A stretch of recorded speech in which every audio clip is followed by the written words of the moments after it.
Boa tarde a todas e a todos, obrigada mais uma vez pela vossa presença. Eu sou Ana Brazão, estou aqui hoje com o meu colega João Labrincha, somos do Grupo Rios Livres, da Associação de Ambiente Geota, e para muitos de vocês que estão aqui hoje, as nossas caras já são familiarizadas. Já nos conhecemos, já conversámos, já trocámos impressões, e isto é porque lá está, o Geota sempre se preocupou com aquilo que eram os problemas e os impactos do Programa Nacional de Barragens, o facto de nunca terem sido equacionadas alternativas e, acima de tudo, com o facto de estarmos a colocar em causa a qualidade de vida, o bem-estar ambiental, a qualidade do nosso ambiente, tudo em prol de um objetivo que abria os olhos de alguns e que nunca teve em conta aquilo que eram as perspectivas de desenvolvimento da região. E o Tâmega é, sem dúvida, o pior dos casos, e é o pior dos casos porque neste momento estão em construção 3 grandes barragens, portanto, a montante. Nós não vemos aqui os impactos, ou quase que não percebemos os impactos, mas a verdade é que eles estão a ser criados. O Tâmega não vai continuar a ser o mesmo rio se aquelas obras continuarem e, sobretudo, aqui não vai deixar de ser de todo um rio se Fridão for aprovado no dia 18 de abril. É por isso que lá está o Geota e o Grupo Rios Livres do Geota tiveram nos últimos anos um trabalho que foi, acima de tudo, de perceber aquilo que eram os impactos. Nós percebíamos que os estudos de impacto ambiental estavam incompletos, em algumas componentes estavam até errados, baseavam sobretudo naquilo que eram estudos prévios e, portanto, que nunca houve uma real, isto aqui foi dito tanto pela deputada Maria Rola, como foi dito agora pelo professor Rui Cortes, nunca houve a fundo um estudo de impacto ambiental para nenhuma das barragens do Programa Nacional de Barragens que, na verdade, conseguisse equacionar tanto aquilo que eram os impactos reais como aquilo que eram os impactos cumulativos, ou seja, os impactos conjuntos e que são absolutamente necessários de se olhar quando pensamos naquilo que é a sua bacia do Tâmega. 5 grandes barragens, não é? Porque estamos a falar de 3 a Montante e 3 aqui, e mais 2 aqui em Fridão, porque temos o escalão principal e o escalão de Jusante. O escalão de Jusante é também uma grande barragem, tem 34 metros de altura. Nunca foram estudados. Nunca se soube aquilo que se faria a nível de alteração e de degradação da qualidade da água, a fragmentação do território, aquilo que era a retenção de sedimentos, aquilo que eram os impactos socioeconómicos. O que é que acontece a todos os negócios, a todas as pessoas que vivem e dependem direta ou indiretamente do rio Tâmega? Isso nunca aconteceu e, portanto, avançar com estas barragens, independentemente daquilo que eram os seus fins ou não, absolutamente questionáveis, nunca nos fez sentido. E foi por isso que desenvolvemos ao longo dos últimos anos várias iniciativas para perceber o que é que se passava, o que é que acontecia, quais eram as perspectivas das pessoas, porque percebíamos também que havia falta de informação. Lá está, esta informação não foi disponibilizada, não foi estudada, portanto não existia. Desenvolvemos aquilo que eram as caravanas pelo Tâmega, foi aí que provavelmente conhecemos muitas das caras que estão aqui hoje, precisamente para alertar e fazer com que este assunto, que foi intencionalmente deixado a adormecer durante uns anos, pudesse voltar a ser discutido e a ser debatido. Amarante sempre foi uma exceção naquilo que era essa realidade. O assunto era um assunto, era uma preocupação, era um assunto de debate e continua a ser. E também não é à toa também que é, de facto, a última barragem do Programa Nacional de Barragens. Isto é importante ser dito. As outras barragens que estão a ser previstas ou pensadas ou planeadas já não são no âmbito do Programa Nacional de Barragens. Fridão é a última. Acaba aqui a história, por assim dizer, das 10 previstas. Estamos a falar, se calhar, num total de 3 projetos que acabam por avançar. E falamos também no resto de um país onde se falam novamente de barragens para combater outros problemas. E, portanto, Fridão marca aqui um antes e um depois e marca também porque a postura e a forma como os amarantinos estiveram em relação a este problema sempre foi muito marcada. Sempre foi de uma profunda preocupação e uma preocupação que chegou aos ouvidos de quem tem que tomar essa decisão. Nunca nos vimos, enquanto Geota, uma associação que por si só conseguisse movimentar ou alterar aquilo que era o paradigma da decisão, mas sempre nos vimos e sempre achámos que podíamos ser um veículo e um veículo para ir lançar esta mensagem noutros meios, noutros canais, onde ela não estava a ser debatida, e isso aconteceu durante muitos, muitos anos.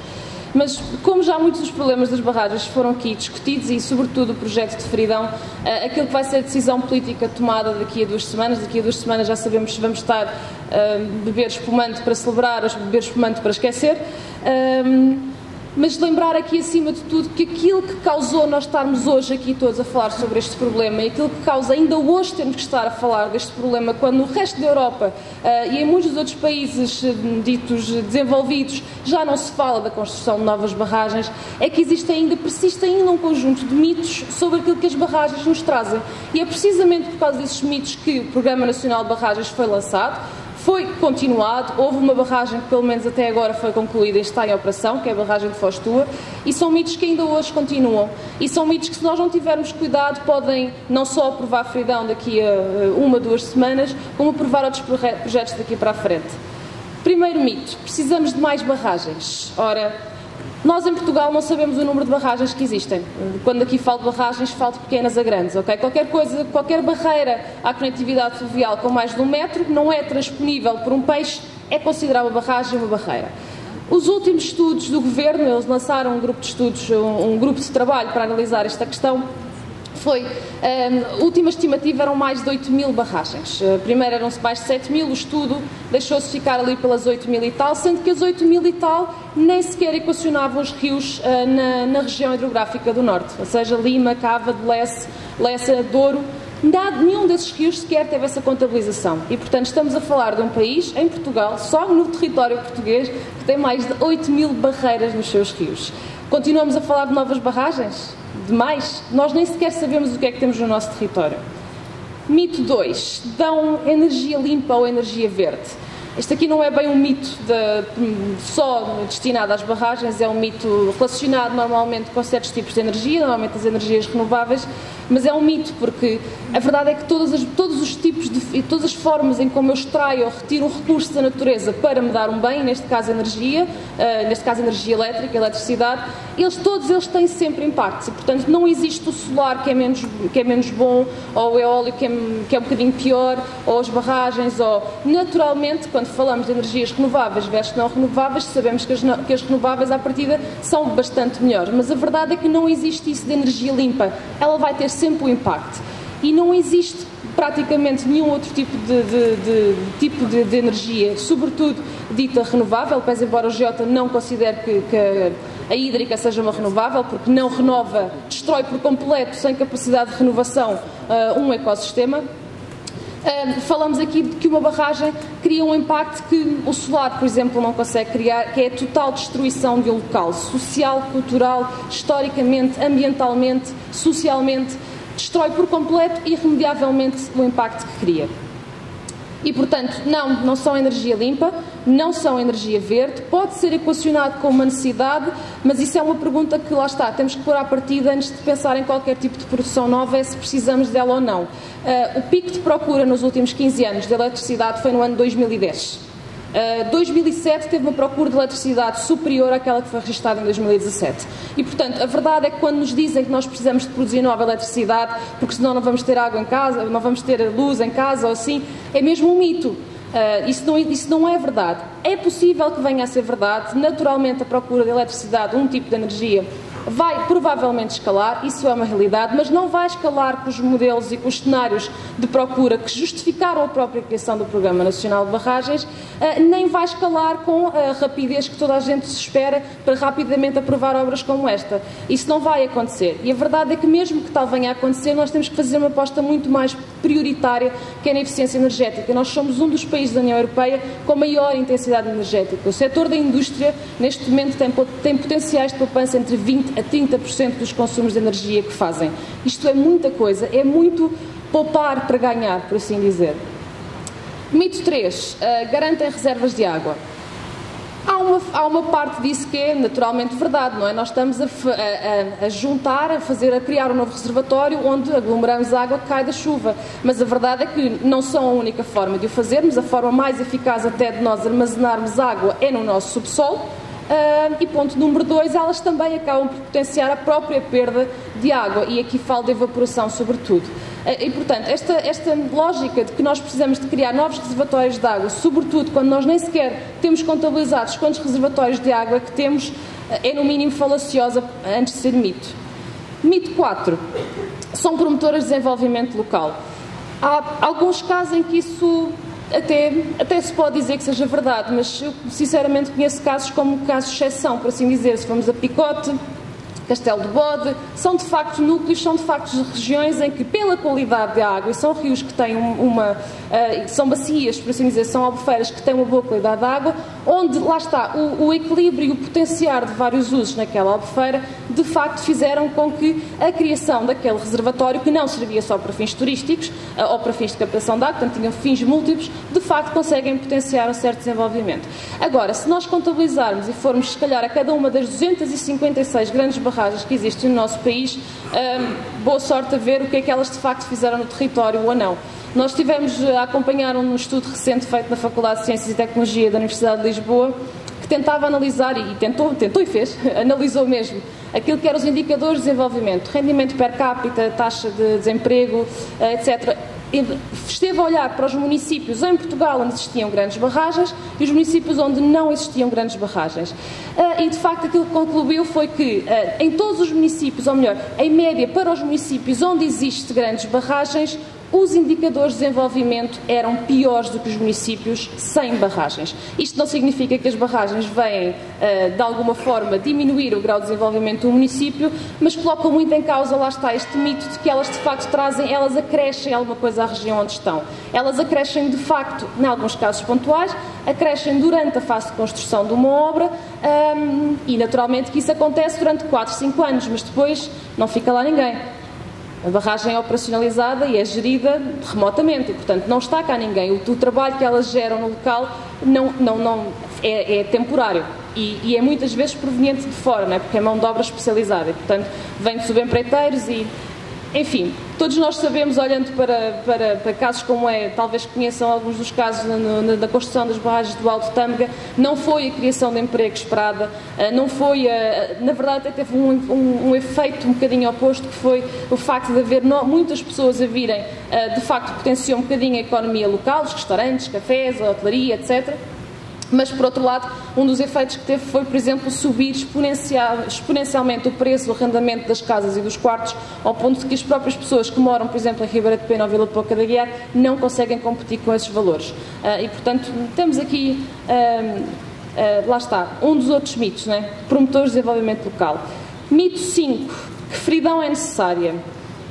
Foi uma coisa que nós sempre dissemos que de facto com o qual não concordávamos, sobretudo porque, por um lado, a Fridão apenas contribuirá com menos de 0,6% da produção elétrica nacional. Se considerarmos aquilo que é a produção de energia primária, e a eletricidade aparece sempre como um tipo de energia, só contribui com 0,1%, portanto esta ideia de que Fridão ou qualquer barragem, né, no âmbito do Programa Nacional de Barragens, vai nos permitir reduzir a nossa dependência energética externa é um mito, não é? Não, pronto, consegue reduzir isto apenas. E isto é de facto uma conclusão que o próprio Ministro veio dizer há cerca de uma semana também. Nós sabemos hoje que Fridão não faz falta para cumprir as metas das renováveis. E, portanto, estamos a falar aqui de uma barragem que, sendo que só está previsto ter produção elétrica, não há compatibilização de usos previstos até agora, portanto, ela foi desenhada para produzir eletricidade. Esse será sempre o fim principal com que será gerida, mesmo que haja compatibilização de outros usos. A verdade é que, mesmo para esse único fim, parece, no mínimo, inútil. Mito 6, que a EDP quer avançar com a barragem. A EDP, se quisesse avançar com a barragem, já podia tê-lo feito. A EDP foi a própria empresa que, em 2013, pede ao Estado para suspender a barragem de Fridão. Ou seja, quando ela é suspensa depois, mais tarde, 3 anos depois, em 2016, pelo atual Governo, para reavaliação, a própria EDP também vem dizer que concorda plenamente. E, portanto, a EDP, se quisesse avançar com a barragem, já o teria feito. Se fosse, de facto, uma obra que eles necessitassem, já o teriam feito. E, se calhar, também não continuaram a ser uma obra que eles querem muito aqui para a frente, porque nem sequer prevêem nova hídrica e prevêem novos investimentos em hídrica no seu plano estratégico 2022.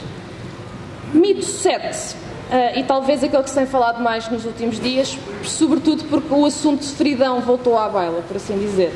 Que, se for cancelada, o Estado tem de devolver 218 milhões de euros.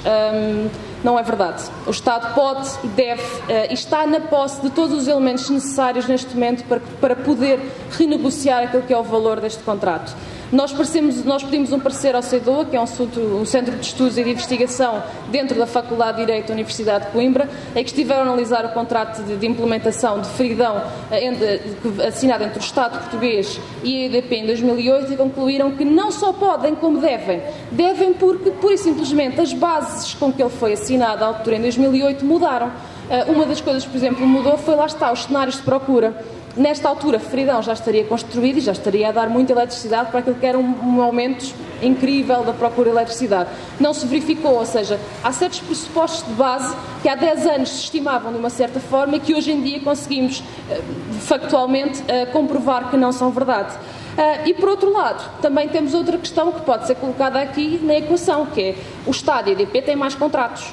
Se calhar nem sequer todos nós sabemos quantos contratos ou em que âmbitos, mas há um que nós conseguimos ver porque está diretamente relacionado com este, que é o contrato estabelecido para Fostua. E em Fostua a EDP não cumpriu tudo aquilo que estava obrigada a cumprir. A principal foi uma das condicionantes de base, que era reporem, ou pelo menos equacionarem a reposição da linha férrea que iria ser inundada. Isso nunca aconteceu. Não só não equacionaram a possibilidade de fazer esse traçado adicional, como passado 3 anos de nascimento da barragem, não há alternativa de mobilidade. Não há um barco, não há o comboio a funcionar, não há nada no território. E, portanto, sim, a EDP pagou por uma concessão e pagou por um direito de construir Fostua e não cumpriu uma coisa no âmbito desse contrato, que era uma condicionante clara, estabelecida na Declaração de Impacto Ambiental. Isso deve e pode entrar na renegociação de Fridão. Depois, lá está, sabemos que a EDP não quer avançar com a obra, portanto, se em 2013 pede para suspender Fridão e suspender o contrato também que tinha com o Estado, estar agora a pedir para ser indemnizada porque foi lesada, não é preciso dizer muito. E depois, imaginemos que nós teríamos de facto devolver os 218 milhões de euros à EDP. Continuaria a ficar bem mais barato. 218 milhões de euros da EDP, peço desculpa, das duas uma, estaríamos a falar em ou o Estado devolver agora à EDP esse montante, ou a EDP de alguma forma repercutir esse investimento, mais o investimento na própria construção da barragem, mais o investimento na operacionalização e manutenção. Estaríamos a falar que todo esse investimento que nós orçamentamos no mínimo em 700 milhões de euros iria de alguma forma entrar, de alguma forma não, iria ser repercutida na nossa fatura elétrica. Ou seja, mesmo que se colocasse uma possibilidade em que o Estado tenha que devolver os 218 milhões de euros à EDP, estamos a falar em agora 218 milhões de euros versus 700 milhões de euros em que eu vou ter espalhados na minha própria fatura. Eu não sei quanto a vocês, mas a minha já é bastante elevada, pese embora não seja da EDP, e portanto acho que não quero um aumento como nós temos estimado que estas barragens irão fazer. Outro mito, talvez o último mito, na verdade, é que a decisão está tomada. Isso foi avançado na altura, há cerca de 2 semanas, pelo comentador Luís Marques Mendes, e a ideia ficou um pouco.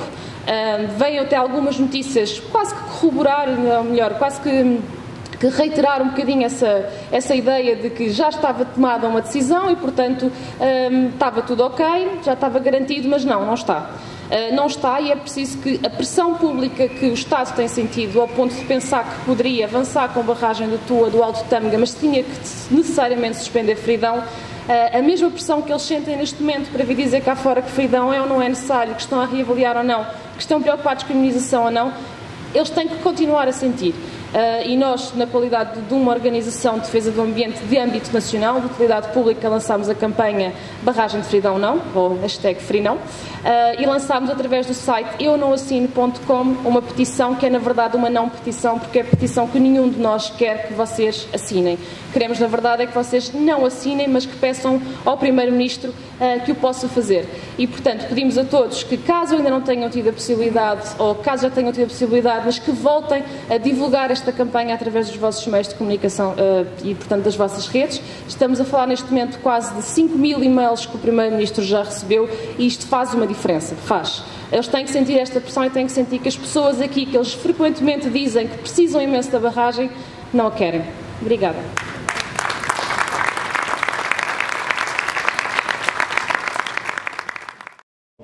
Contribuíram para que este movimento relativamente à barragem do Fridão ganhasse peso, ganhasse visibilidade, ganhasse esta força que nós estamos a sentir, e precisamente era por aí que eu gostava de começar. A Ana Brazão e o Rui Cortes aqui disseram que há um antes e um depois da barragem do Fridão, e de facto é assim. Esta mobilização cívica nós sentimos em torno deste combate à barragem do Fridão demonstra também que é possível opor-nos, que é possível discutir, que é possível encontrar alternativas relativamente a obras, a infraestruturas que eram consideradas inevitáveis e que envolviam muito capital, muitos interesses, interesses poderosos e que era impossível de enfrentar. Afinal, é possível enfrentar esses interesses desde que haja mobilização cívica, desde que haja participação, de que haja muita força, muita convergência de vontades para nos opormos a esses interesses tão poderosos. E, de facto, este movimento em torno da barragem do Fridão demonstra precisamente isso. Eu gostava, bem, já aqui foi dito tanta coisa por especialistas, eu gostava, em primeiro lugar, de saudar a posição do Sr. Presidente da Câmara Municipal de Amarante, que veio aqui através da Sra. Vice-Presidente Lucinda Fonseca. Acho que é muito importante, é um excelente contributo para esta luta. Queria também dizer que esta conjugação de forças, de vontades, deve ter, como é óbvio, o problema da barragem no centro, mas eu acho que deve ter uma visão mais geral relativamente a esta problemática.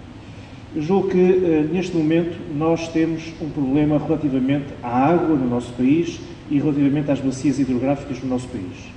E este combate relativamente à construção de mais uma barragem, com o impacto que esta espero que teria, que não venha a ter, é de facto também um movimento em defesa da qualidade das massas de água, da qualidade da água, da qualidade das nossas bacias hidrográficas.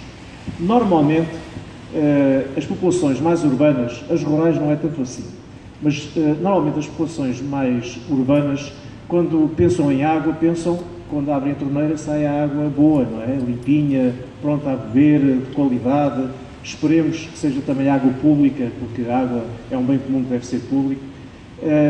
Mas o que é facto é que, de facto, Portugal tem dado avanços muito grandes, tem dado passos muito grandes na qualidade dessa água, da água que, quando nós abrimos a torneira, sai. Mas é preciso ter em conta que essa água vem de qualquer lado. Há uma fonte de onde vem essa água. E que é necessário preservar a qualidade dessa água também na fonte. E quando nós estamos a fazer este combate em torno desta luta para impedir que haja mais uma barragem, estamos precisamente a cuidar da fonte da água, que é, de facto, em grande medida, os nossos rios, as nossas bacias hidrográficas, que são alimentadas pela chuva, como é óbvio, mas que retêm e que fazem circular essa água. O professor Rui Cortes já aqui falou há pouco da Diretiva Quadro da Água, que falava da questão da qualidade da água. De facto, essa diretiva foi transposta para Portugal, para a nossa lei da água, e colocava como meta que as nossas massas de água atingissem níveis de qualidade boa até 2015. Nós estamos em 2019. Sabem que o governo português foi obrigado a adiar essa meta de 2015. E adiou porquê? Porque, de facto, percebeu que o nível de qualidade da água, das nossas massas de água, das nossas bacias hidrográficas, dos nossos lagos, era muito má, em geral. Em geral, há ciclos, felizmente, é boa, mas em média não era boa a qualidade da água, e, portanto, foi obrigado a adiar essa meta de 2015 para quando? Para 2016, para 2017, para 2018, não, nem 2019, nem 20, para 2027. Portanto, reparem, de facto, a situação que nós estamos a viver em termos de qualidade das massas de água. E, de facto, este é um problema central que nós temos que ter em conta. A Comissão Parlamentar do Ambiente visitou há pouco todo o percurso do Rio Tejo, desde Vila Velha de Ródão até ao estuário do Tejo, em Lisboa.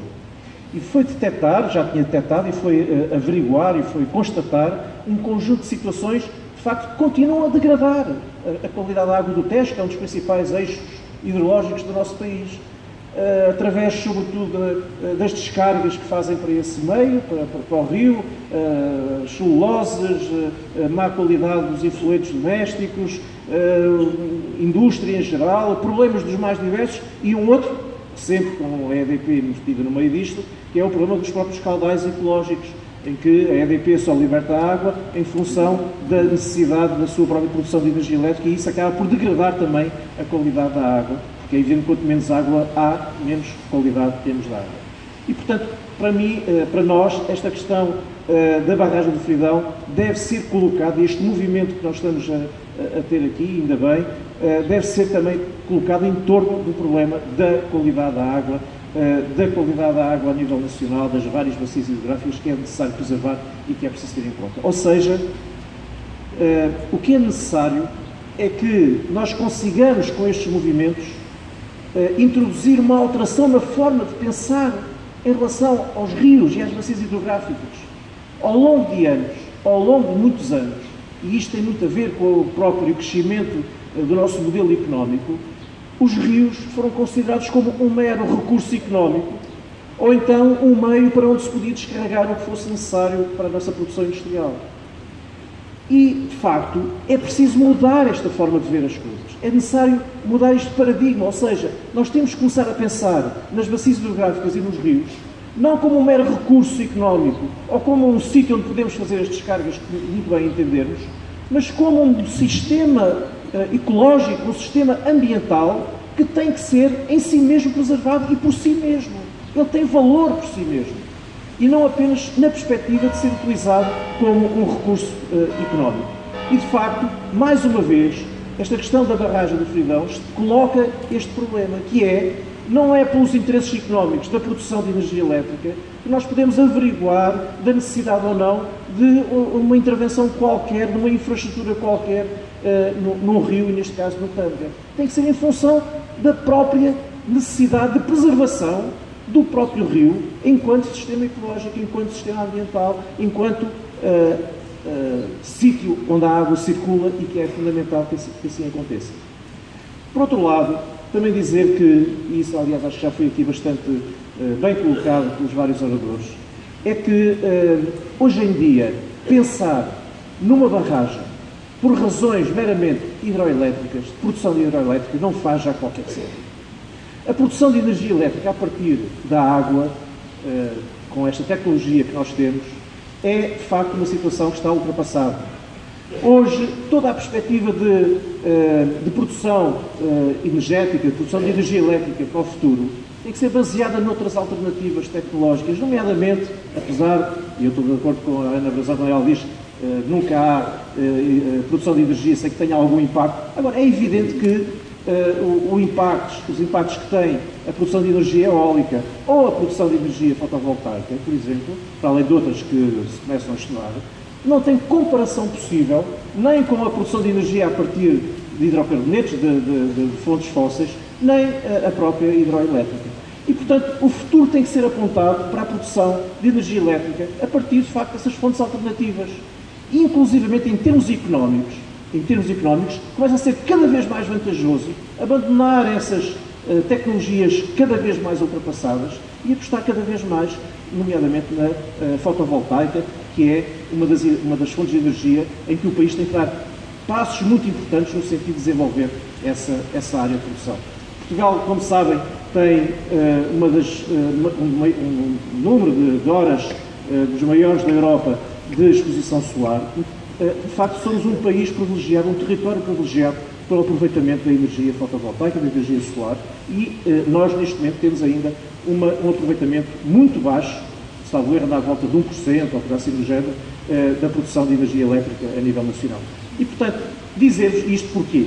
Porque, para além das questões ambientais relacionadas com a produção de energia elétrica, não faz qualquer sentido hoje em dia continuar a apostar, continuar a investir, continuar a degradar o território, a colocar problemas ambientais, a colocar problemas nos sistemas ecológicos dos rios, com a ideia da produção hidroelétrica, mesmo em termos económicos, já não tem qualquer vantagem.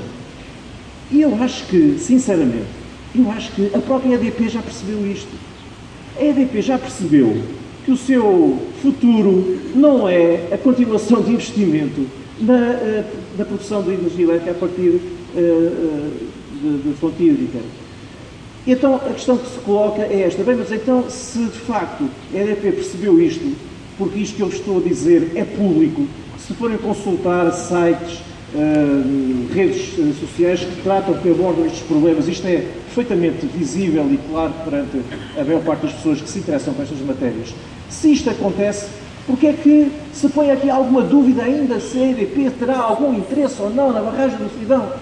Sinceramente, eu acho que a EDP neste momento na barragem do Fridão só tem um interesse, é ver se ganha alguma indemnização pelo facto de não tornar claro ainda que quer abandonar o Fridão e que não quer o Fridão porque, de facto, em termos do seu próprio negócio, não tem interesse. Eu acho que as hesitações que os governos portugueses têm tido relativamente a esta matéria, nomeadamente este último governo, relativamente a isto, só pode surgir ou por pouco conhecimento da situação, ou porque haverá outro interesse que nós não conhecemos, esperemos que não haja. Mas, na realidade, na verdade, o governo português tem todas as condições para negociar com a EDP o encerramento definitivo do projeto Fridão e, de facto, com custos mínimos relativamente a esse cancelamento do projeto. Porque a EDP, de facto, em termos de negócio, em termos do seu objetivo de produção elétrica e de obter lucros com essa produção elétrica, cada vez terá menos interesse em relação a novos investimentos nesta área da hidrelétrica. E, portanto, nessa perspectiva, eu julgo que este movimento que surge a partir da ideia da necessidade de cancelar o Fridão, mas também que deve ter uma perspectiva mais geral, que é a da preservação dos nossos rios, da preservação das nossas bacias hidrográficas, da segurança das populações, que tem vindo a ser suscitada e com muita razão aqui também em Amarante. É preciso dizer que esta barragem, como aliás acho que já foi aqui abordado, tem um impacto territorial, um impacto socioeconómico, um impacto ambiental enorme, abrange concelhos no distrito de Braga, de Cabeceiras, Sorico, e tem impacto também em Mondim, tem impacto em Ribeira de Pena, para além de Amarante. Portanto, é uma barragem com um enorme impacto ambiental, territorial, social, etc. E, portanto, todo este movimento que está aqui, que surgiu e que está a ter um peso fundamental numa atitude que o Governo tem que ter, que é de, com a EDP, levar ao cancelamento desta barragem. Eu acho que este movimento, de facto, teve um papel essencial e deve estar de parabéns por aquilo que já conseguiu, foi recolocar na agenda política, na agenda do debate político, esta questão da barragem do Fridão e a necessidade do seu cancelamento. Eu quero dizer-vos que, e eu estou de acordo com o que já aqui foi referido, que as declarações de alguns comentadores, de um comentador na televisão, e mesmo esta última declaração do Ministro do Ambiente, nós não podemos deixar de ter em conta, mas também a devemos ter em conta pensando que não podemos baixar a guarda. Ou seja, que nós só podemos ficar um pouco mais descansados quando o Governo tomar a decisão em definitivo do cancelamento da barragem do Fridão. E por isso é fundamental que este movimento permaneça atento. E queria saudar aqui a Conselhia do Bloco de Amarante por esta iniciativa, por mais esta iniciativa, porque nós temos que manter esta mobilização e esta atenção e esta pressão para que, de facto, os nossos objetivos sejam alcançados, e são objetivos ambientais, ecológicos e até de alguma racionalidade económica em termos futuros da produção da própria energia. Eu estou convencido que nós vamos ganhar, mas vamos ganhar porque vamos manter a mobilização, porque esta mobilização foi muito importante, com o contributo de todos, dos movimentos ambientalistas, daqueles que estão aqui presentes e de outros que não estão, mas de todos aqueles que conseguiram, de facto, recolocar de novo este problema na agenda política e perspectivar uma vitória que é aquela que nós exigimos que até dia 18 seja tomada, que é a do cancelamento da barragem do Fridão. Temos confiança nisso e acho que vamos conseguir. Muito obrigado.